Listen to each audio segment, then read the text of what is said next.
শ্রীকাকুলাম জেলার প্রত্যন্ত গ্রাম রেপালে অল্প বয়সী মেয়েরা আদাতে গুট্টার ভয়ঙ্কর বনের কাছে রহস্যজনকভাবে নিখোঁজ হতে শুরু করে। সরল মৃদুভাষী মিষ্টি আর অত্যন্ত ভীতু স্বভাবের মেয়ে কানাকাম কনস্টেবল হয়ে এই গ্রামেই পা রাখে। নতুন স্থানে কানাকামের চন্দ্রিকার সাথে ঘনিষ্ঠ বন্ধুত্ব তৈরি হয়। তবে চন্দ্রিকা হঠাৎ করেই কোনো চিহ্ন ছাড়াই অদৃশ্য হয়ে যায়, আর কানাকাম তার নিখোঁজ বন্ধুকে খুঁজে বের করার জন্য সব বিপদের ঊর্ধ্বে গিয়ে এই কেসের তদন্ত শুরু করে দেয়। একজন ভীরু কনস্টেবল থেকে ন্যায় বিচারের দৃঢ় শক্তিতে পরিণত হয় কনস্টেবল কানাকাম। এমন কি আছে আদাবি গুট্টার গ্রামে, আর বনের মধ্যে লুকিয়ে থাকা অন্ধকার রহস্যগুলোই বাকি, যার জন্য ভুতুরে ভাবে অল্প বয়সী মেয়েরা পূর্ণিমার রাতেই গায়েব হয়ে যাচ্ছে। বন্ধুত্ব, ভালোবাসা, ভয়, আতঙ্ক, টানটান, উত্তেজনা, অপ্রত্যাশিত মোড় আর থ্রিলারে ভরপুর কনস্টেবল কানাকামের কাহিনী আজ আপনাদের সাথে শেয়ার করব। সো ভিউয়ার্স, জলদি সাবস্ক্রাইব করে নিন। তো চলুন বেশি কথা না বাড়িয়ে শুরু করা যাক আজকের মুভির এক্সপ্লেনেশন। রাতের বেলা গাড়ি থেকে জ্যোতি তার গন্তব্যস্থলে নেমে যায়। জনমানব শূন্য একটা পরিবেশ। প্রতিদিন জ্যোতিকে তার ভাই নিতে আসে, তবে আজকে তাকে কোথাও দেখতে পাওয়া যাচ্ছে না। তাই ড্রাইভার জিজ্ঞেস করে, তুমি এখানে কিছুক্ষণ অপেক্ষা করে দেখো তোমার ভাই আসে কিনা। জ্যোতি বলে, সমস্যা নেই, আমি একাই চলে যেতে পারবো। বাস কন্ডাক্টর বলে, জ্যোতিমা, এই এরিয়াটা ভালো নয়, তাই জঙ্গলের বিপজ্জনক ওই পাশের রাস্তা থেকে যেও না। জ্যোতি মাথা নাড়িয়ে হ্যাঁ বলে সেই স্থান থেকে রওনা করে। গাড়িটা কিছু দূর সামনে গেলেই বাস কন্ডাক্টর দেখতে পায় জ্যোতির ভাইয়ের স্কুটার নষ্ট হয়ে যাওয়ার জন্য সে রাস্তায় গাড়ি নিয়ে দাঁড়িয়ে রয়েছে। বাস কন্ডাক্টর দ্রুত সামনে এগিয়ে যেতে বলে, কারণ জ্যোতি তো বাড়ি যাওয়ার উদ্দেশ্যে রওনা করে দিয়েছে অলরেডি। জ্যোতি সামনে এগিয়ে যাচ্ছে। হুট করে সাইকেলের আওয়াজ টের পাই আমরা। আসলে মাতাল অবস্থায় দুটি ছেলে জ্যোতির পিছনে পড়েছে। জ্যোতি আতঙ্কিত হয়ে দৌড়ে পালাতে শুরু করে। পালাতে এক পর্যায়ে জঙ্গলের নিষিদ্ধ এরিয়ায় চলে যায়। আর যাতে মাতাল তালিঠিক লোকেরা জ্যোতিকে নিষিদ্ধ রাস্তায় যেতে দেখে তারা আতঙ্কিত হয়ে ওই স্থান থেকেই ফিরে চলে আসে। অনেকে দৌড় যাওয়ার পর এতক্ষণে জ্যোতির হুঁশ ফিরে আসে, সে তো ভুল রাস্তায় চলে এসেছে। চারিপাশে ভয়ানক অন্ধকার আর হিম করা সব শব্দ। চোখের পলকে আতঙ্কিত হয়ে জ্যোতি চিৎকার করে ওঠে। সিন পরিবর্তিত হয়। পাহাড়ে ঘেরা এক সবুজ গ্রাম দেখানো হয়। দুজন কনস্টেবল গ্রামের সেই ভয়ানক কাহিনী নিয়ে কথা বলাবলি করছিল। তারা নতুন জয়েন করেছে আজ। চায়ের দোকানদার জানায়, গ্রামে কয়েক বছর ধরেই ধীরে ধীরে মেয়েরা জঙ্গলের এক সাইড থেকে হারিয়ে যেতে শুরু করে, যে কারণে ওই এরিয়া সম্পূর্ণভাবে নিষিদ্ধ এরিয়া ঘোষণা করা হয়। শুধুমাত্র মেয়েরাই কিন্তু গায়েব হয়ে যেত ওইখান থেকে।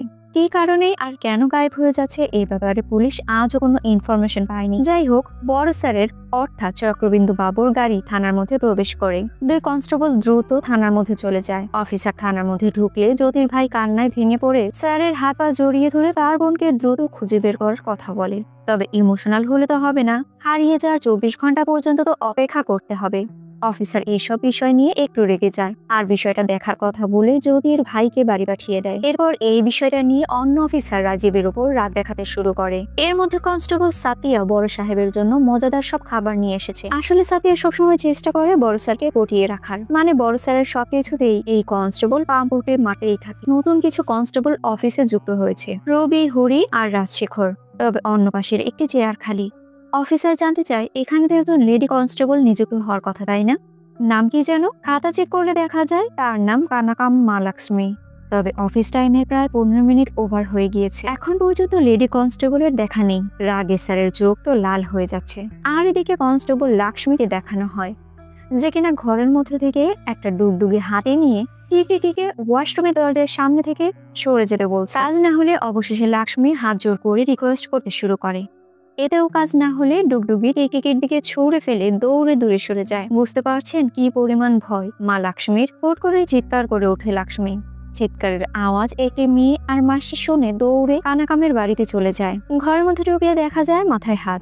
চোখের ইশারায় লক্ষ্মী টিকটিকিকে দেখিয়ে দেয়। এরপর মেয়েটি টিকটিকিকে তাড়িয়ে দেয়। অমনি দ্রুত লক্ষ্মী ওয়াশরুমের ভেতর চলে যায়। মেয়ে আর মাসি দুজনেই বলাবলি করে, এই সাহস নিয়ে আবার পুলিশে চাকরি করবেও।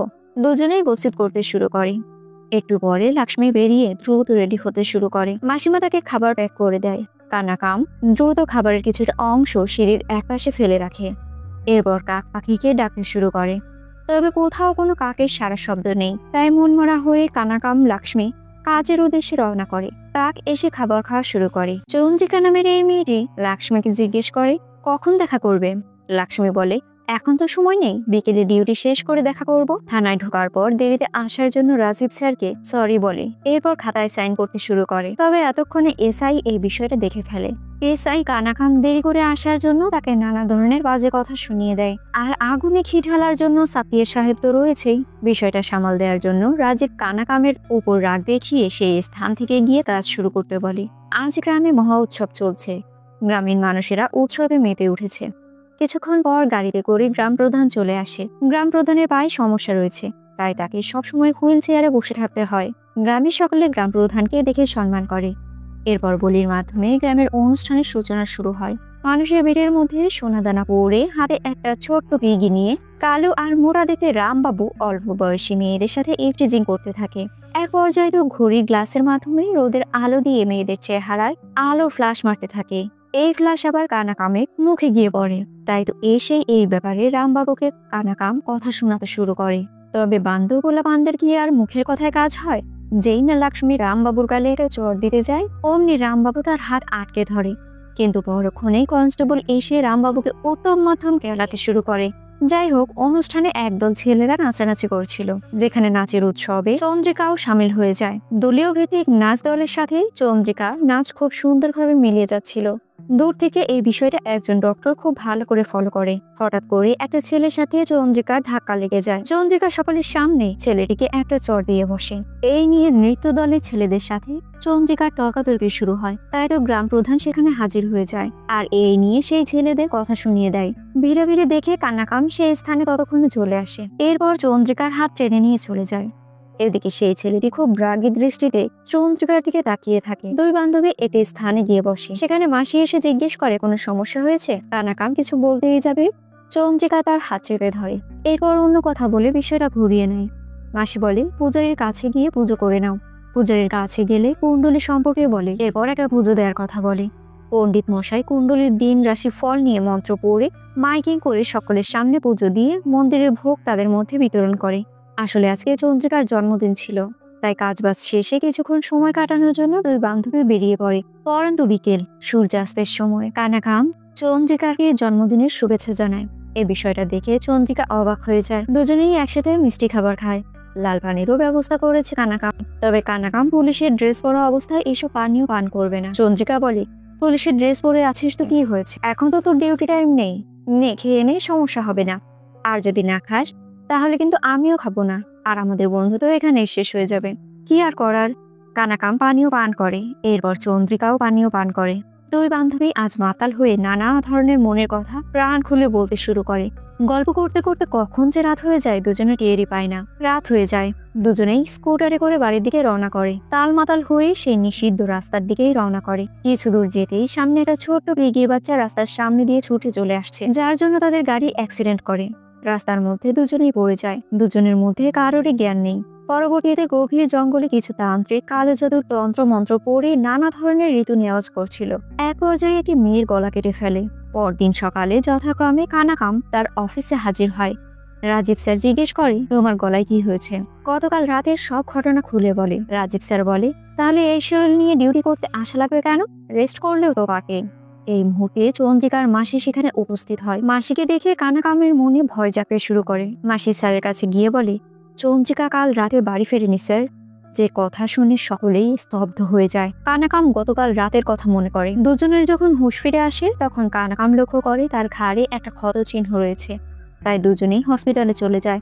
ডাক্তার তাদের ক্ষতস্থানে ড্রেসিং করে দেয়। এরপর কানাকামকে একটা ইনজেকশন লাগানোর কথা বলে। তবে ইনজেকশনে কানাকামের ভয় রয়েছে, তাই সে ইনজেকশন লাগাতে চায় না। নার্স কানাকামের হাত চেপে ধরে। হাতাহাতির এক পর্যায়ে কানাকামের হাতের নিচে থাকা ফাইলগুলো ধাক্কা লেগে পড়ে যায়। কানাকাম সরি বলে ফাইলগুলো আবার উঠিয়ে ঠিক জায়গায় রেখে দেয়। কানাকাম তার বান্ধবীকে বলে, চল এখান থেকে চলে যায়। তবে এর ফাঁকে ডাক্তার তার হাতে ইনজেকশন পুশ করে দেয়। কানাকাম তা অনুভব করতে পারে না। চন্দ্রিকা তাকে ইনজেকশন নিতে বলে। বাধ্য হয়ে কানাকাম ইনজেকশন নেওয়ার জন্য হাত বাড়িয়ে দেয়। তবে ডাক্তার জানায় ইনজেকশন তো দেয়া হয়েই গিয়েছে। এর কথা শুনে যেন কানাকামের বিশ্বাসই হচ্ছিল না। ডাক্তার বলে, আপনাকে স্যালাইন লাগাতে হবে, এরপর বাড়ি যেতে পারবেন। স্যালাইন জিনিসটা তো সময় সাপেক্ষ, তাই চন্দ্রিকার সিদ্ধান্ত নেয় একাই বাড়ি চলে যাবে, আর নার্স তাকে বাড়িতে এগিয়ে দিয়ে আসবে। যার আগে শেষবার এক পলক কানাকামের দিকে তাকিয়ে থাকে। বর্তমানে এসব কথাই কানাকাম অফিসারদের বলছিল। অফিসার বলে, তুমি তো এই এলাকার নও, এসেছো তো মাত্র কিছুদিন হয়েছে, তাহলে চন্দ্রিকার সাথে তোমার এত ভালো বন্ধুত্ব কি করে হলো? কানাকা মনে করে প্রথম যে সময় এই গ্রামের উদ্দেশ্যে সে এসেছিল তখন দুদিকে দু রাস্তা দেখে সে কোন রাস্তায় যাবে সে বিষয়ে কনফিউশনে পড়ে যায়। আশেপাশে কেউ নেই যে তাকে সাহায্য করবে বা জিজ্ঞাসাবাদেরও কেউ নেই। অবশেষে নিষিদ্ধ এরিয়ার দিকে চলে যেতে শুরু করে। হুট করে গাড়ির হর্ন বেজে ওঠে। কানাকাম ভয়ে কান চেপে ধরে। গাড়ি থেকে চন্দ্রিকা বেরিয়ে এসে কোথায় যাবে সে ব্যাপারে জিজ্ঞেস করে। গ্রামের নাম বললে চন্দ্রিকা তার সাথে যাওয়ার জন্য অফার করে। এরপর তারা একই সাথে সেই গ্রামের উদ্দেশ্যে রওনা করে। চলতি পথে একে অপরের সাথে পরিচিত হয়। এরপরেও একদিন তাদের ডাক অফিসে দেখা হয়, যেখানে কানাকাম তাকে কাজের ক্ষেত্রে যথেষ্ট সহযোগিতা করার চেষ্টা করে। এভাবেই ধীরে ধীরে গভীর বন্ধুত্বের সূচনা শুরু হয়। বর্তমানে দেখা যায় নার্সকে ডেকে আনা হয়েছে। নার্সের বক্তব্য কানাকাম শুনতে চাইলে অফিসার তাকে ঝাড়ি মেরে বের করে দেয়। নার্স সেই দিন রাত্রের ঘটনা বলতে শুরু করে।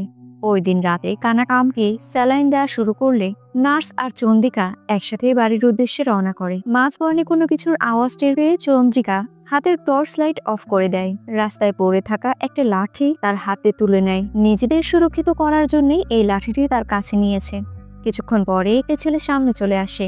নার্স বলে ও আমার বয়ফ্রেন্ড, আসলে আমরা একসাথে বাড়ি ফিরবো ভেবেছিলাম।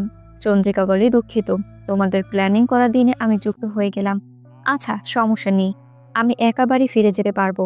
এই বলে একাই চন্দ্রিকা তার বাড়ির উদ্দেশ্যে রওনা করে। অফিসার বলে আচ্ছা তুমি এখন চলে যাও। নার্স চলে যায়। অফিসার মাসিকে জিজ্ঞেস করে চন্দ্রিকার কোনো বয়ফ্রেন্ড রয়েছে? মাসি বলে আমার মেয়ে সেই ধরনের নয়। মাসি আর কানাকাম দুজনেই খুব চিন্তিত।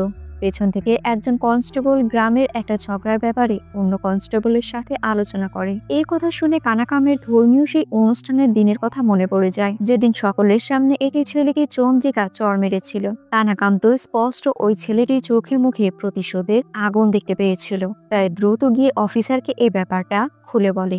এমনিতেও ছেলেটা সবসময় চন্দ্রিকার পেছনে ঘুরঘুর করত। সেই ছেলেটির নাম হচ্ছে বাবজি। অফিসার সব কথা শুনে কনস্টেবল সাতিয়াকে বাবজিকে খোঁজার দায়িত্ব দিয়ে দেয়। কানাকাম সাতিয়ার সাথে যেতে চাইলে অফিসার তাকে যেতে মানা করে দেয়। কানাকাম যেন নিজের রাগকে আর কন্ট্রোল করতে পারছিল না। অফিসারের ফোন আসলে সে বেরিয়ে পড়ে। এদিকে বাবজিকে খুঁজতে সাতিয়া লোকালয়ে জিজ্ঞাসাবাদ শুরু করেছে। এবার রাজীব স্যারের কাছে ফোন আসে। জানা যায় নদী পাড়ে একটা লাশ পাওয়া গিয়েছে, দ্রুত ফাইল নিয়ে আসতে বলে। রাজীব স্যার ফাইল নিয়ে আশেপাশে তাকিয়ে দেখে শুধুমাত্র কানাকাম ছাড়া অন্য কোনো কনস্টেবল নেই। তাই তার হাতে ফাইলটা ধরিয়ে দিয়ে বলে নদীর পাশে একটা লাশ পাওয়া গিয়েছে, ফাইল রেকর্ড করো গিয়ে। এই বলেই দুজনে দুজনের দিকে তাকিয়ে পড়ে। আসলে তারা দুজনেই মনে মনে আতঙ্কিত হয়ে রয়েছে। না জানি কখন কোন খবর চলে আসে, কোনো না কোনো ভাবে আবার চন্দ্রিকার লাশ নয় তো এটা। ভয়ে ভয়ে কানাকাম স্কুটার নিয়ে সঠিক স্থানের উদ্দেশ্যে রওনা করে। এরপর সে পৌঁছে যায়। অফিসার বলে স্টেশনে কি অন্য কোনো কনস্টেবল ছিল না, শেষমেশ তোমাকে পাঠাতে হলো? আচ্ছা ফাইল নোট করতে শুরু করো। কানাকাম ফাইলের ডেট আর সময় লেখে, তবে তার মনে এখনো ভয় কাজ করছে। কান্না ভরা চোখে স্যারের দিকে তাকিয়ে বলে স্যার ভিকটিমের নাম। স্যার চিৎকার করে গ্রামীণ জনগণকে ভিকটিমের নামের ব্যাপারে জানতে চায়। গ্রামের লোকেরা চিৎকার করে বলে বাবজি। এই নাম শুনে তো কানাকাম নিজেই অবাক হয়ে যায়। যাকে সে সন্দেহ করেছিল শেষমেশ সেই ব্যক্তির কিনা লাশ পাওয়া গেল। তাহলে চন্দ্রিকার গুম হওয়ার পেছনে আসলে কার হাত রয়েছে? সিন অনেকটা অতীতে চলে যায়। স্কুলে একটি ছেলে তার সহপাঠীকে বেধড়ম ভাবে পিটিয়েছে। তাই প্রধান শিক্ষক ছেলেটির অভিভাবককে ডেকে নিয়ে আসে এবং এ ব্যাপারে নালিশ দেয়। ছেলেটির নাম বাসুদেব। তার বাবা তাকে মারামারি করার কারণ জিজ্ঞেস করে। বাসু বলে ও আমার সাথে না খেলে অন্য কারোর সাথে খেলছে, ওর কত বড় সাহস দেখেছ, তাই আমি ওকে মেরেছি। এসব কথা শোনার পর বাবা বাড়ি গিয়ে ছেলেকে ইচ্ছে মতো বেল দিয়ে পেটাতে শুরু করে। বাসু কিন্তু তার বাবাকে খুবই ভয় পায়। যাই হোক ছেলের এমন কাজে বাবার পেটানো শেষ হলে সেই রুম থেকে বেরিয়ে চলে যায়। বাসু মন খারাপ করে বসে রয়েছে। কিছুক্ষণ পর ছেলের এই পায়ের কাছে ছোট্ট একটি কুকুরের ছানা চলে আসে। বাসু কুকুরটিকে আদর করতে শুরু করে, এরপর কোলে নেয়। মা এসে বলে পছন্দ হয়েছে তো? বাসু তো খুব খুশি। সে হ্যাঁ বলে। মা ভাত মেখে নিজের হাতে ছেলেকে ভাত খাইয়ে দেয়। খাওয়া শেষে অনেকক্ষণ পরম আদরের সাথে বাসু কুকুরের বাচ্চার সাথে সময় কাটাতে শুরু করে। খেলতে খেলতে কুকুরটি এক পর্যায়ে বাসুর বাবার কাছে গিয়ে তার পা চাটতে শুরু করে। দূর থেকে এই বিষয়টা দেখে বাসু পুরো রেগে যায়। যে মানুষটাকে বাসু সহ্যই করতে পারে না সেই মানুষটার কাছে কিনা তার খেলার সাথে দিয়েছে। বিষয়টা সহ্য করতে না পেরে বাসু বাচ্চাটিকে আগুনের মধ্যে ছুঁড়ে ফেলে দেয়। দূর থেকে তার বাবা এই বিষয়টি দেখে নেয়। সে দৌড়ে এসে কুকুর ছানাটিকে বাঁচানোর চেষ্টা করে, তবে কোনো লাভ হয় না। যাতে করে আমরা বুঝতে পারছি বাসু পুরোপুরি একটা সাইকো টাইপের ছেলে। বাবা আবারও তার ছেলেকে বেল দিয়ে চরমভাবে ধুলাই করে, এরপর তালাবদ্ধ করে তার স্ত্রীকে কঠিনভাবে জানিয়ে দেয় কেউ যেন তার অনুমতি ছাড়া দরজা না খোলে। রাতের বেলা মা মলম নিয়ে এসে তার সন্তানের গায়ে লাগিয়ে দেয়, তবে সন্তানের সোজা সাপটা কথা, তার মা যেন তার বাবার সাথে একসঙ্গে আর না থাকে। মা বলে, ঠিক আছে, তুমি শুয়ে পড়ো, আমি আছি। পরদিন সকালে মা ছাদে কাপড় নাড়ছে, ছেলেটি হুট করে এসে মাকে ধাক্কা দিয়ে ছাদ থেকে ফেলে দেয়। আসলে গতকাল রাতে ছেলে ঘুমিয়ে যাওয়ার পর বাসুর বাবা তার মাকে ডাক দিয়ে নিয়ে যায়। হঠাৎ করে ঘুম ভাঙলে এ বিষয়টা বাসু বুঝে ফেলে। এই বিষয়টা নিয়ে বাসু রাগ করে। মা যদি সত্যিই তাকে ভালোবাসতো তাহলে কি তার অপছন্দের বাবার কাছে মা যেতে পারতো? তাই সে প্রতিশোধ তুলেছে। সিন বর্তমানে চলে আসে। এই হচ্ছে চন্দ্রিকার বাবা মা। চন্দ্রিকার বাবা মা অনেক পাওয়ারফুল ব্যক্তি। চন্দ্রিকার বাবা অফিসারকে বলে, এতক্ষণ হয়ে গিয়েছে, আমার মেয়ের কোনো খোঁজ খবর পাওয়া যাচ্ছে না। আমি তোমাকে 7 দিন সময় দিলাম, এর মধ্যে আমার মেয়েকে খুঁজে বের করতে হবে, আর না হলে তোমার অবস্থা কি হবে তুমি বুঝতেই পারছো। এই বলে চন্দ্রিকার বাবা মা বেরিয়ে যাওয়ার সময় এক পলক কানাকামের দিকে তাকিয়ে থাকে। যাই হোক, কিছুক্ষণ পর এমার্জেন্সি কাজে এই কেসের দায়িত্বভার বাদ দিয়ে অফিসার অন্য কেসের তদন্ত নেওয়া শুরু করে দেয়। যাবার আগে এই কেসের দায়িত্ব সাফিয়ের হাতে তুলে দেয়। এই বিষয়টাই রাজীব স্যারের খুব কষ্ট লাগে। আর এই পুরো কাহিনীটা দূর থেকে কানাকামও অবাক হয়ে যায় দেখে। মূল কাহিনী হচ্ছে সাফিয়ের শুরু থেকে চক্রবিন্দু স্যারকে পাম্পটি দিতে থাকে, তার কারণ হচ্ছে যেন তার শালাবাবুকে সেই থানায় খালি থাকা কনস্টেবলের পোস্টেতে পাওয়ার জন্য সুপারিশ করেন। অফিসার বলে, আজকে যে কনস্টেবল আসার কথা ছিল সে যদি 10 মিনিটের মধ্যে অফিসে উপস্থিত না হয় তাহলে তোমার শালাবাবুকে ঢুকিয়ে দেওয়া যাবে। সাথী রাজীব স্যারের কাছে গিয়ে এই বিষয়ে কাগজ বের করতে বলে। রাজীব স্যার পড়ে যায় টেনশনে। তবে কিছুক্ষণের মধ্যেই কানাকাম চলে আসে এবং লেটার রাজীব স্যারকে দেয়। অ্যাপয়েন্টমেন্ট লেটার পড়ে রাজীব স্যার দ্রুত কাগজে সিল মেরে দেয়। বিষয়টা বুঝতে পেরে সেই থেকেই কানাকাম এবং রাজীব স্যারের প্রতি একটা ক্ষোভ রয়েছে তার। যাই হোক, দেয়ালে চন্দ্রিকার নিখোঁজ বিজ্ঞপ্তি লাগানোর সময় যদি ভাই এসে বলে এতে কোনো লাভ হবে না, কোনো পুলিশ কিচ্ছু করতে পারবে না, আমার বোনটাও ঠিক এইভাবেই হারিয়ে গিয়েছিল, কতবার পুলিশের কাছে গিয়েছি, কোনো লাভ হয়নি, তাই নিজের বোনকে খুঁজতে নিজেই লেগে পড়েছি। এই বলে জ্যোতির ভাই চলে যায়। কানাকামের মনে পড়ে এখানে আসার পর খুব জ্বর হয়েছিল তার, আর সেই সময় চন্দ্রিকা তার প্রচুর সেবা যত্ন করেছিল। এমন দিন দিয়েছে খাবার খাইয়ে দেওয়ার সময় বমি আসার জন্য চন্দ্রিকা তার হাতের উপর কানাকামের মুখের খাবার ফেলে দিতে বলে। এসব আদর যত্নে কানাকামের নিজের মায়ের কথা মনে পড়ে যেত। কিছুক্ষণ পরেই কানাকাম গ্রামের অনুষ্ঠানে চলে আসে। গ্রামের অনেকে বাবজির মৃতদের শোকাহত রয়েছে। বাবজির বাবাও অনেক কান্না করে। কিছুক্ষণ পর বাবজির বন্ধু এসে বলে, ম্যাডাম আপনার সাথে আমার কিছু কথা রয়েছে। কানাকাম বলে, হ্যাঁ বলুন। ছেলেটি বলে, বাবজি চন্দ্রিকাকে পছন্দ করত, কখনো কারো কাছে প্রকাশ করেনি, তবে আমি বুঝতে পেরেছিলাম। আর ওই দিন গ্রামের অনুষ্ঠানে কোনো এক ব্যক্তির পায়ের ধাক্কা লেগে বাবজি আর চন্দ্রিকার একে অপরের সাথে ধাক্কা লেগে যায়, কিন্তু চন্দ্রিকা তাকে ভুল বুঝেছিল। সেদিন রাতে বাবজি নিজেই এই বিষয়ে তার বন্ধুর সাথে আলোচনা করে। সে বলেছিল ভুল তো মানুষেরই হয়, তাই না? তার নিজের জন্যই চন্দ্রিকার গায়ের সাথে ধাক্কা লেগেছে, তাই এই বিষয়টা নিয়ে সরি বলতে তিনি সেই স্থান থেকে দ্রুত বেরিয়ে পড়েন। কিন্তু আফসোস, ফিরে আসে মৃত লাশ হয়ে। কথা শেষ করে কানাকাম গ্রাম প্রধানের কাছে গিয়ে বলে, স্যার আমার আপনার সাথে কিছু কথা রয়েছে। গ্রাম প্রধান তার লোকেদের ইশারা করে। কর্মচারী কানাকামকে বসতে একে চেয়ার দিয়ে দেয়। কানাকাম বলে, স্যার প্রতিনিয়ত গ্রামে একের পর এক মেয়ে উধাও হয়ে যাচ্ছে। পরবর্তীতে সেই মেয়েদের আর কোনো খোঁজ খবরই পাওয়া যাচ্ছে না। পুলিশও তদন্ত করে তেমন কোনো ইনফরমেশন পাচ্ছে না। আমার তো মনে হচ্ছে ভেতরকার কেউই এই ঘটনা ঘটিয়ে চলেছে, তাই আমাদের সতর্ক হওয়া দরকার। গ্রাম প্রধান বলে, কিন্তু আমার মনে হয় না আমাদের গ্রামের কেউ এই ধরনের কাজে নিযুক্ত হবে। এ সময় সাথিয়া এসে বলে, ডিউটি টাইমে তুমি এখানে কি করছো? গ্রাম প্রধান চালাকি করে সাথিয়ার হাতে থাকা ফাইলটির নাম দেখে বলে, বাবজির মৃত্যুর ইনকোয়ারি করতে এসেছি, মানে আগুনে ঘি ঢেলে দিয়েছি আর কি। সাথিয়া রেগে বলে, দায়িত্ব দিয়েছি আমাকে, ইনকোয়ারি করার তুমি কে? স্টেশনে আসো, তোমার সাথে তখন দেখা করছি। কানাকাম বুঝতে পারে ডালমে কোচ কালা হে। পরবর্তীতে থানায় পুরো ঘটনা রাজীবকে খুলে বলা হয়। এই কথা শুনে রাজীব ও কানাকামকে নানা ধরনের কথা শোনাতে শুরু করে। এক পর্যায়ে তো বলেই ফেলে, পরের কাজ বাদ দিয়ে নিজের কাজ করো গিয়ে যাও। এইসব কথায় কানাকাম খুব কষ্ট পায়। রাতের বেলায় কানাকাম হাতে হারিকেন নিয়ে সেই নিষিদ্ধ রাস্তার প্রবেশদ্বারে পৌঁছে যায়। গাছে ঝোলানো নিখোঁজ কাগজটি দেখে মনে করে হাতে কিছু সুতো বেঁধে চন্দ্রিকা বলেছিল এটা তোকে সকল বিপদ থেকে রক্ষা করবে। হুট করে পেছন থেকে কানাকামের শরীরে কেউ হাত দেয়। এই ব্যক্তি হচ্ছেন রাজীব স্যার। রাজীব স্যার বলে, আমি তোমাকে বকেছিলাম, কিন্তু সেটা শুধুমাত্র সাথিয়াকে দেখানোর জন্য। অনেক ঠান্ডা পড়েছে, ফ্লাক্সে চা বানানো রয়েছে, নিলে নিতে পারো। আসলে আজকে তাদের দুজনের এই সাইডে নাইট ডিউটি পড়েছে। স্যার পাশে থাকা একটা বেঞ্চে শুয়ে পড়ে। কানাকাম টর্চ লাইট নিয়ে পাহারা দিতে শুরু করে। হঠাৎ করে অদ্ভুত সব আওয়াজ আসতে শুরু করে। কানাকাম সামনে এগিয়ে যায়। এরপরই ঝাপসা আলোতে যেন ওই রাতের কথা মনে পড়ে। কানাকাম চিৎকার করে ওঠে। স্যার দ্রুত উঠে হারিকেন নিয়ে একটু সামনে এগিয়ে গিয়ে কানাকামকে বলে, কি হয়েছে? কতবার বলেছি এই এরিয়ার মধ্যে ঢুকবে না, কত বিপদ হতে পারে জানো। এখনই চলো আমার সাথে।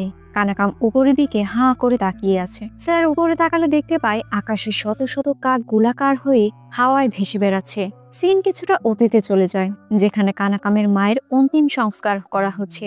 খুব ছোটবেলায় তার মা মারা যায়। এরপর ধর্মীয় কিছু নিয়ম মানে, যে নিয়ম দেখে ছোট কানাকাম তার বাবাকে প্রশ্ন করে বসে, বাবা এই খাবার কেন রেখেছো? আর কাককে কেন ডেকে খেতে বলছো? বাবা বলে, কাকের রূপে এসে তোমার মা এই খাবার খেয়ে যাবে। কিছুক্ষণ পর একটি কাক এসে খাবার খেয়ে নেয়। এরপর থেকেই কানাকাম সবসময় চেষ্টা করতো তার মায়ের উদ্দেশ্যে খাবার দেওয়ার। সময়ের সাথে সাথে কানাকাম বড় হয়ে যায়। একদিন রাতে মাতাল একটা ছেলে খারাপ উদ্দেশ্যে কানাকামের পায়ে স্পর্শ করে। কানাকাম চিৎকার করে ওঠে। এ সময় তার সৎ মা এবং বাবা বেরিয়ে আসে। মায়ের মৃত্যুর পর কানাকামের বাবা আবারও বিয়ে করেছিল। তারই শালাবাবু এই ছেলেটি। বিষয়টা ধামাচাপা দেওয়ার জন্য নানা ধরনের কথা বলে তার সৎ মা। বাবা এই পরিস্থিতি দেখে কানাকামের কনস্টেবলের পোস্টিং হওয়া চাকরিটিকে ধরে রাখতে বলে। সব দিক বিচার বিবেচনা করে কানাকাম কনস্টেবলে নিযুক্ত হয়ে যায়। সিন বর্তমানে চলে আসে। জঙ্গলের মধ্যে কি চলছে তা বোঝার জন্য কানাকাম জঙ্গলের মধ্যেই যাবে। রাজীব স্যার থেকে বোঝানোর পরেও কাজ না হলে তার সাথে রাজীব স্যারও রওনা করে। হাঁটতে হাঁটতে তারা আরো জঙ্গলের মধ্যে চলে যায়। হঠাৎ করে কানাকামের হাত থেকে টর্চ লাইটটি পড়ে যায়।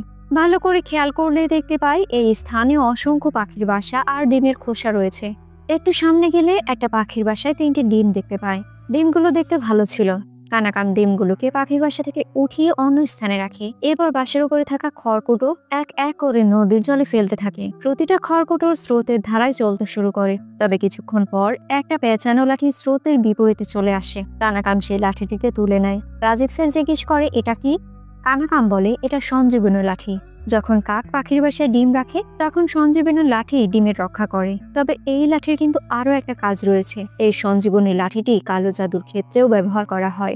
অর্থাৎ বোঝা যাচ্ছে আশেপাশে কোনো কালো জাদু বিদ্যার চর্চা রয়েছে। হঠাৎ করে জঙ্গলের মধ্যে থেকে কিছু আওয়াজ শোনা যায়।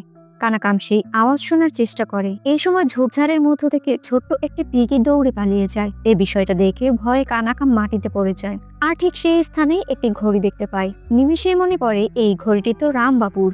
পরদিন সকালে রামবাবুকে তার বাড়ি থেকে তুলে এনে পুলিশ স্টেশনে বন্দি করে ইচ্ছে মতো কেলানো শুরু করে। এরপর এই ঘড়ির ব্যাপারে জিজ্ঞাসা করে।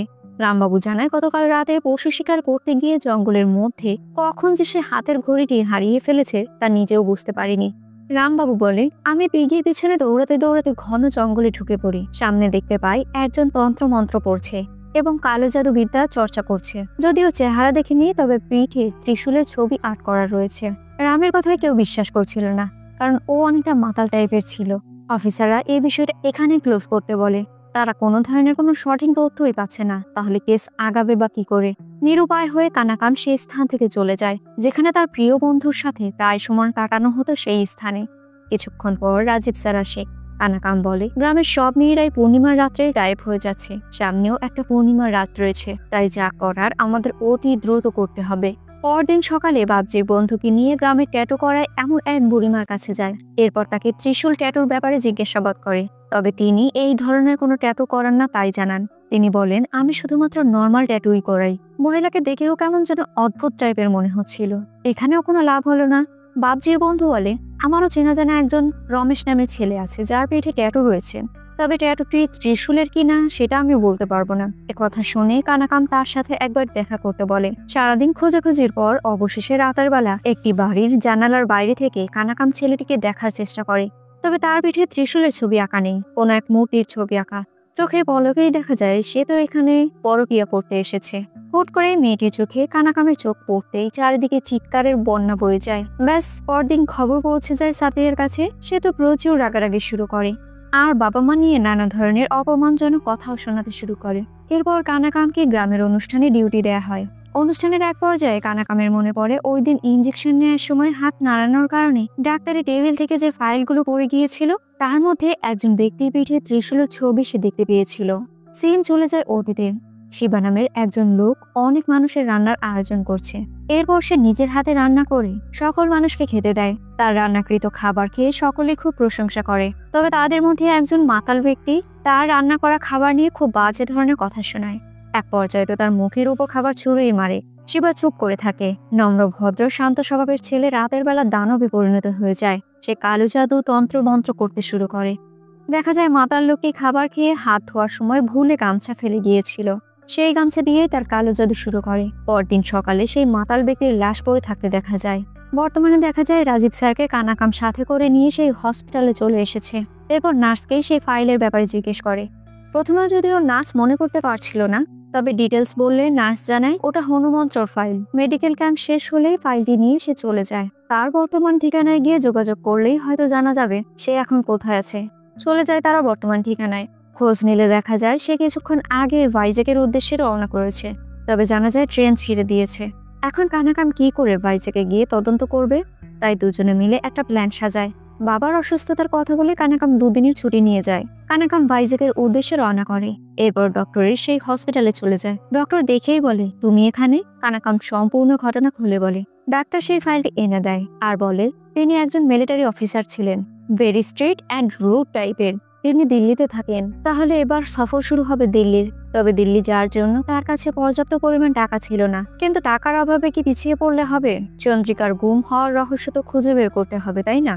তাই কানাকামের মায়ের শেষ স্মৃতি একজোড়া স্বর্ণের কানের দুল বিক্রি করে দেয়। এরপর দিল্লির উদ্দেশ্যে রওনা করে। অনেক খোঁজাখুঁজির পর ঠিকানা অনুযায়ী বিক্রম সিং এর কাছে চলে আসে। কানাকামের শো দেখে বিক্রম বুঝে যায় কানাকাম একজন পুলিশ কনস্টেবল। তাই তাকে ভিতরে আসতে বলে। সম্পূর্ণ ঘটনা খুলে বলে। কানাকাম সব ঘটনা খুলে বলার পর বিক্রম বলে, আমাদের টোটাল 25 জন মেম্বারের একটি দল ছিল। 3 ভাগে বিভক্ত হয়ে কেদারনাথে গিয়েছিলাম আমরা। 2 দিন পরেই আমাদের ক্যাম্পিং শেষ হয়ে যাবে। ঠিক এই মুহূর্তে আমাদের উপর শত্রুপক্ষ আক্রমণ করে বসে, যার জন্য অনেক লোক ক্ষতিগ্রস্ত হয়ে যায়। অবশেষে শত্রুপক্ষকে আমরা হারিয়ে দেই।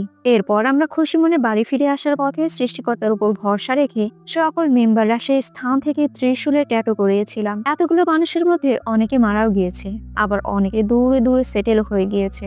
আমার মনে হচ্ছে তুমি ভুল কিছু ভাবছো। কানাকাম বলে, আপনি বলেছিলেন 25 জন লোক, তবে ছবিতে 24 জন কেন? বিক্রম বলে, 25 নম্বর আমাদের রাঁধুনি ছিল। সে তো আমাদের মেম্বারেরই একটা অংশ, তাই না? আমার কাছে একটা ছবি আছে, তবে খুব পুরনো। ছবিটা বের করলে দেখা যায় পুরনো ছবি হওয়ার জন্য পুরোপুরি ছবিটি নষ্ট হয়ে গিয়েছে। বিক্রম সিং বলে, আমাদের রাঁধুনি কিন্তু আপনাদের সাউথ এরিয়া থেকেই এসেছিল। কথাবার্তা শেষে কানাকাম আবারও বাড়ির উদ্দেশ্যে রওনা করে। এখনো তো সে আনমনে চন্দ্রিকার কথা ভেবেই যাচ্ছে। পুলিশ স্টেশনে সাতিয়া কানাকামকে নিয়ে রাজীবকে উস্কানিমূলক কথা বললে এবার রাজীব রেগে যায় আর সকলের সামনে আওয়াজ করে বলতে থাকে, এতগুলো পুরুষ থাকার সত্ত্বেও এই কেসের বিষয়ে তোমরা এক চুলও আগাতে পারোনি। আর ও কিন্তু একটা মেয়ে হওয়া সত্ত্বেও প্রতিটা পদে পদে তদন্ত চালিয়ে যাচ্ছে। গভীর রাতে একা সেই ঘন ভয়ানক জঙ্গলে এই কেসের রহস্য উন্মোচনে ঘুরে বেড়াচ্ছে। ওর মধ্যে সেই ক্ষমতা রয়েছে যা আমি দেখতে পেয়েছি। ও অবশ্যই এই কেসের শেষ দেখেই ছাড়বে। তুমি একা কি করেছো শুনি? এত সাহস যে তোমার, রাতের বেলা গলির মোড়ে পিপি করতেও যাও না। যে কোনো কাজেই সাথে করে অভি হীরাকে তোমার সাথে নিয়ে চলো। শুধু গায়ে পোশাক থাকলেই হয় না, সেই সাহসটুকুও লাগে। ও যখন পুলিশ স্টেশনে পা রেখেছে তখনই বোঝা গিয়েছে মা লক্ষ্মী এসেছে। লেডি কনস্টেবল কানাকাম মা লক্ষ্মী তার ডিউটি করেই ছাড়বে। এসব কথার এক পর্যায়ে সাতিয়া কানাকামের সাথে করা অন্যায়ের কথা মনে করতে শুরু করে। এক পর্যায়ে সে তার নিজের ভুল বুঝতে পারে। পুরো পুলিশ স্টেশন স্তব্ধ হয়ে যায়। এ সময় একজন অভিভাবক এসে তার সন্তানের নিখোঁজ হয়ে যাওয়ার খবর পুলিশ স্টেশনে জানায়। এদিকে জঙ্গলের মধ্যে হেরিকেন হাতে নিয়ে নিষিদ্ধ এরিয়ায় কানাকাম প্রবেশ করে ফেলেছে। এক বুক সাহস নিয়ে চলতে চলতে বনের অনেকটা গভীরে পৌঁছে যায়। দেখা যায় মাঝ জঙ্গলের মধ্যে এক তান্ত্রিকের সামনে একটি মেয়ে জ্ঞানহীনভাবে বসে রয়েছে। কানাকাম পাশ থেকে একটা কাঠ নিয়ে তান্ত্রিকের মাথায় আঘাত করতেই যাবে, তান্ত্রিক উল্টো কাঠ ধরে টেনে কানাকামকে মন্ত্রচক্রের মাঝ বরাবর ফেলে দেয়। আবিরের রঙে চারিদিকে রঞ্জিত হয়েছে। কোনো মতে কানাকাম উঠে দাঁড়ায়। এরপর নিজের চোখে পরিষ্কার করে নেয়। তবে সামনে যাকে দেখতে পায় তাকে দেখার জন্য কানাকাম কিন্তু মোটেই প্রস্তুত ছিল না। এ তো আর কেউ নয়, এই এলাকার সম্মানিত ব্যক্তি গ্রাম প্রধান। তখনই মনে পড়ে গ্রামের মন্দিরের প্রসাদ গ্রহণের পর চন্দ্রিকা বলেছিল প্রসাদটা তো অনেক মজাদার হয়েছে। পুরোহিত বলেছিল এই মান্দার রেসিপি আমাদের গ্রাম প্রধান আমাদের দিয়েছে। আর এক্স মিলিটারি অফিসার বলেছিল মান্দাসা খাবারটি আমাদের রাঁধুনি খুব মজা করে রান্না করত। গ্রাম প্রধান এসে মন্ত্র পড়তে পড়তে কানাকামের ওপর আক্রমণ করে দেয়। কানাকাম ধীরে ধীরে প্যারালাইসিসের মতো হতে শুরু করে। এই মুহূর্তে পেছন থেকে লাঠি দিয়ে কেউ একজন সজোরে আঘাত করে, তবে গ্রাম প্রধানের তাতে কিছুই যায় আসে না। দেখা যায় সাতিয়া স্যার এসেছেন। সে গ্রাম প্রধানকে একাধিকভাবে মারতে শুরু করে, কিন্তু গ্রাম প্রধান তার গলা চেপে ধরে তুলে একটা আছাড় দেয়। এরপর মন্ত্র পড়ে পা দিয়ে চেপে ধরে সাতিয়াকেও অবশ করে দিতে শুরু করে। নিমেষের মধ্যে কানাকামের হুঁশ ফিরে আসে। দৌড়ে এসে গ্রাম প্রধানকে প্রতিহত করতে চেষ্টা করে, কোনো কিছুতেই কোনো কাজ হচ্ছে না। হঠাৎ করে হাতের কাছে একটা বেল্ট পেয়ে সেই বেল্ট দিয়ে সজোরে আঘাত করে মাটিতে। আর সেই আওয়াজ শুনতে পেয়ে গ্রাম প্রধান যেন থমকে যায়। নিমেষেই তার বাবার কথা মনে পড়ে যায়, যাকে সে এখনো ভয় পায়। থরথর করে কাঁপতে শুরু করে সে। কানাকাম বুঝে যায় এই বেল্টই গ্রাম প্রধানের দুর্বলতা। কানাকাম তাকে মারতে শুরু করে, আর গ্রাম প্রধান চিৎকার করে বলে, আমাকে মেরো না, আমাকে ছেড়ে দাও বাবা। সাতিয়ার কোনো মতে হুঁশ ফিরে আসলে চোখের সামনে কানাকামকে দেবীর রূপে দেখতে পায়। পরদিন সকালে ৩-৪ জন মিলে গ্রাম প্রধানকে ইচ্ছে মতো ধোলাই করে যাচ্ছে, তবে এতে গ্রাম প্রধানের কিছুই হচ্ছিল না। সে তো মুখই খুলছে না। কনস্টেবলরা হাঁপিয়ে বাইরে চলে আসে। কানাকাম বেল্ট নিয়ে সেলের মধ্যে প্রবেশ করে। বেল্ট দেখে আবারও বাবার কথা মনে করে গ্রাম প্রধান চিৎকার করে বলে, বাবা আমাকে মেরো না, আমি সব সত্যিটা বলবো, আমাকে আগে পানি এনে দাও। কানাকাম পানি নিয়ে এসে বলে, যতক্ষণ না সত্যিটা বলবি এই পানি আমি তোকে দেব না। গ্রাম প্রধান বলে, আমি আমার মাকে মেরে ফেলেছি, কিন্তু আমি আমার মাকে স্বপ্নে দেখতাম। আমি খুব মিস করতাম আমার মাকে। একাকিত্বে আমার জীবন কাটতে থাকে। এরপর আমার মামা শিবা আসে, আর মামার সাথে আমাকে নিয়ে চলে যায়, যার জন্য আমি বাবার হাত থেকে রেহাই পাই। সে তো আর ভিতরকার খবর জানে না। আমার মামাও আমাকে খুব ভালোবাসতো, ঠিক আমার মায়ের মতো। মা যেমনটা একটা গোলাপ গাছ লাগাতো, ঠিক মামাও তেমন গোলাপ গাছের নার্সারি করতো। মামার কাছ থেকেই আমি রান্না বান্না শিখেছিলাম। তবে যেদিন মাতাল লোকটি আমার মামাকে খাবার নিয়ে অপমান করেছিল, সেদিন আমার খুব রাগ হয়েছিল। মনে হচ্ছিল তাকে মেরে ফেলি, কিন্তু পরের দিন সকালেই সেই ব্যক্তির মৃত লাশ দেখতে পাই। আমার কাছে বিষয়টা কেমন যেন খটকা লাগলো। এরপর থেকে আমি মামাকে ফলো করতে শুরু করি, আর মামার এই কর্মকাণ্ড দেখে ফেলি। অবশেষে মামার কাছে আবদার করি এই বিদ্যা অর্জন শেখানোর জন্য। মামা আমাকে ভালোবেসে এই বিদ্যা অর্জন শেখাতে সাহায্য করে। সময়ের সাথে সাথে আমি বড় হয়ে যাই। একদিন একটা বিয়ের অনুষ্ঠানে রান্নার একটা আয়োজনে মামাকে রাঁধুনি হিসেবে নিযুক্ত করা হয়, তবে মামা এসে বলে তার শরীরটা ভালো নেই, তাই আজকে বিষয়টা যেন আমি সামলাই। রাজি হয়ে আমি চলে যাই এবং রান্নাবান্নার কাজ সম্পূর্ণভাবে শেষ করে দেই। এভাবেই আমাদের জীবন চলতে থাকে। হঠাৎ একদিন একজন তান্ত্রিকের সাথে আমার পরিচয় হয়, যে তান্ত্রিক আমাকে মায়ের সাথে যোগাযোগ করার কালো জাদু বিদ্যা শিখিয়ে দেয়। তান্ত্রিক বলে, পূর্ণিমার দিন যদি তুমি এই প্রার্থনা করো, তোমার মায়ের আত্মা এমন একটি মেয়ের শরীরে প্রবেশ করাবে যার জন্ম, রাশিচক্র এবং নক্ষত্র মায়ের সাথে মিলে যায়। এরপর তুমি মায়ের সাথে দেখা করতে পারবে, কথাও বলতে পারবে। এমনকি এক পর্যায়ে এ বিদ্যা অর্জনের মাধ্যমে তুমি তোমার মাকেই ফিরে পাবে। যাই হোক, একটা সময়ের পর মামা মারা যায়। গ্রাম প্রধান তার বাবার কাছে ফিরে আসে। একদিন বাবা জানতে পারে আমার হাতের রান্না খুব ভালো হয়, তাই মিলিটারি ক্যাম্পে রাঁধুনের পোস্টে আমাকে নিযুক্ত করার কথা বলে।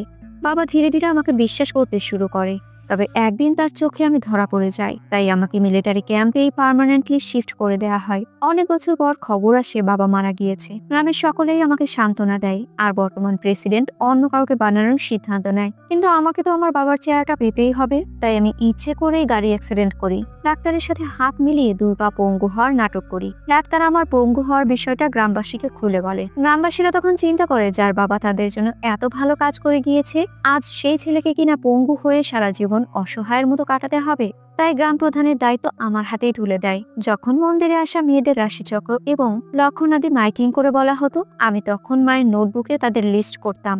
এই কালো জাদু বিদ্যার মাধ্যমে আমি আমার মাকে ফিরিয়ে আনতে চেয়েছিলাম, তাই তো প্রতিটি মেয়ের উপর এক্সপেরিমেন্ট শুরু করি। আমার বাড়ির একটা ছোট্ট লুকানো দরজা দিয়ে আমি জঙ্গলের মধ্যবর্তী স্থানে চলে যেতাম, ফলে গ্রামবাসীরা কেউই কিছু বুঝে উঠতে পারতো না, আর জঙ্গলের নিষিদ্ধ এরিয়ায় কারো যাওয়ার সাহসও হতো না। এভাবেই ধীরে ধীরে একটা করে মেয়েকে আমি মেরে ফেলতে শুরু করি। তাদের সকলের লাশ গ্রামের ক্ষেতের গোলাপ ফুল বাগানে রয়েছে। কানাকাম দৌড়ে এসে সেই স্থানে চলে যায়। পুরো গ্রামবাসী, পুলিশ অফিসাররা মিলে আখ ক্ষেতের মধ্যে সব স্থানে খুঁজতে শুরু করে সেই গোলাপ নার্সারি কোথায় রয়েছে। অবশেষে কানাকাম একটা গোলাপের পাপড়ি পেয়ে সকলকে সামনের দিকে এগিয়ে যেতে বলে। একটু সামনে এগোলে শতাধিক গোলাপের চারা দেখতে পাওয়া যায়। খোঁড়াখুড়ি শুরু করলে মেয়েদের শরীর থাকা গহনার মাধ্যমে যার যার অভিভাবক তাদের সন্তানদের বডি চিহ্নিত করে, তবে এখানে চন্দ্রিকার বডির কোনো নিশানা নেই। তাই কানাকাম এসে আবারও মারতে শুরু করে। গ্রাম প্রধান বলে, যা সত্যি তার সবটা বলে দিয়েছি। আমি যে শুধুমাত্র মেয়েদের নক্ষত্র আর রাশি দেখে খুঁজতাম, সেই রাশি নক্ষত্র তো চন্দ্রিকার ছিল না। আমি তো ওই দিন তোমাকে টার্গেট করেছিলাম। কারণ তোমার রাশি আর নক্ষত্র আমার মায়ের সাথে মিলে যায়। ওই দিন তোমার নামে আমি কালো জাদু করেছিলাম, কিন্তু বাবজি আমাকে দেখে ফেলে, তাই আমি ওকে মেরে ফেলি।